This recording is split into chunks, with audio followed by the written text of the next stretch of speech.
এক জঙ্গলে ঘেরা নির্জন গ্রাম। দিনের বেলা শান্ত, কিন্তু রাত নামলেই যেন অদৃশ্য কিছু নড়ে ওঠে। সেই গ্রামে থাকত দুই ঘনিষ্ঠ বন্ধু, সীমান্ত আর সানি। ছোটবেলা থেকে একসাথে বড় হওয়া, একে অপরের ছায়া। হঠাৎ এক রাতে গ্রামের মিলন অসুস্থ হয়ে মারা গেল। অদ্ভুত ব্যাপার, মৃত্যুর আগে সে বারবার বলছিল, ওরা ডাকছে, আগুন জ্বলছে, আমি যাচ্ছি। কেউ গুরুত্ব দেয়নি, কিন্তু সেই রাতেই সব বদলে গেল। সিদ্ধান্ত হলো রাতভর মৃতদেহের পাশে পাহারা দিতে হবে। কনকনে ঠান্ডা রাত, কুয়াশা এত ঘন যে হাত বাড়ালে আঙুল দেখা যায় না। দূরে শেয়ালের দীর্ঘ হাহাকার। ঘড়িতে তখন রাত ৩টা। লোকজন ক্লান্ত হয়ে একে একে তন্দ্রাচ্ছন্ন। শুধু সীমান্ত আর সানি জেগে। তারা একটু দূরে তালগাছের নিচে গিয়ে সিগারেট ধরালো। সামনে অন্ধকারে দাঁড়িয়ে আছে গ্রামের পুরনো শ্মশান, যেন অন্ধকারের গাড়ির গহ্বর। হঠাৎ একটা ঠান্ডা হাওয়া বয়ে গেল, কিন্তু সে হাওয়া শীতের মতো না, যেন বরফের হাত ঘাড়ে ছুঁয়ে গেল। কুয়াশা ঘন হয়ে পাক খেতে লাগল। তালগাছের পাতা কাঁপছে, অথচ আশেপাশে আর কোনো গাছ নড়ছে না। সানির চোখ স্থির হয়ে গেল। দাদা, দেখ। সীমান্ত বিরক্ত হয়ে বলল, কি? সানি কাপা আঙুল তুলে দেখালো।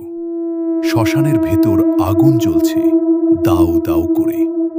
আগুনের রং লাল না নীলচে, যেন শীতল আগুন। সীমান্ত ফিসফিস করে বলল, অসম্ভব, মিলন তো এখনো উঠানে।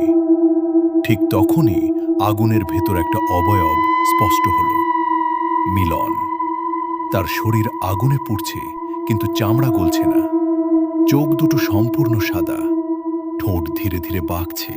সে হাত তুলল, আর ঠিক তখনই উঠান থেকে ভেসে এলো কারো চিৎকার, দেহটা নড়ছে, দেহটা নড়ছে। সীমান্ত আর সানি একসাথে ঘুরে তাকালো উঠানের দিকে।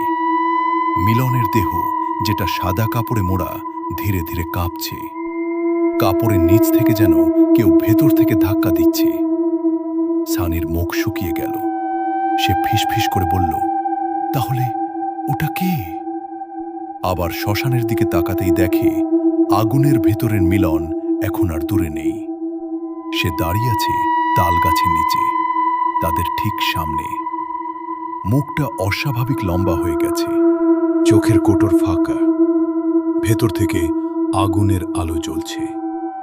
ঠোঁট নাড়ছে, কিন্তু শব্দ আসছে চারপাশ থেকে, মাথার ভেতর থেকে। তোরা পালাবি কোথায়? সীমান্তের হাত থেকে সিগারেট পড়ে গেল, মাটিতে পড়েই নিভে গেল। হঠাৎ চারপাশের সব শব্দ বন্ধ।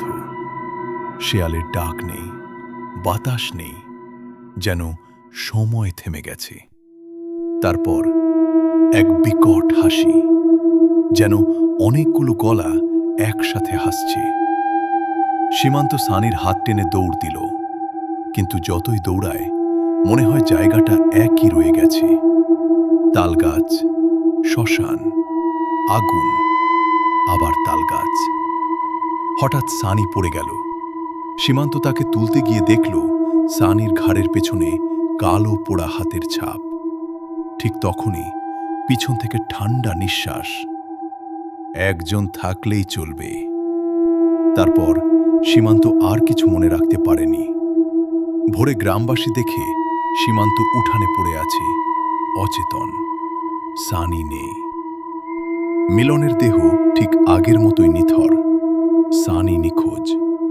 শ্মশানে কোনো আগুনের চিহ্ন নেই, কিন্তু তালগাছের নিচে মাটিতে গভীর পোড়া দাগ, যেন কারো দেহ দাঁড়িয়ে দাঁড়িয়ে পুড়েছে। পরে এক পুরোহিতকে ডেকে আনা হলো।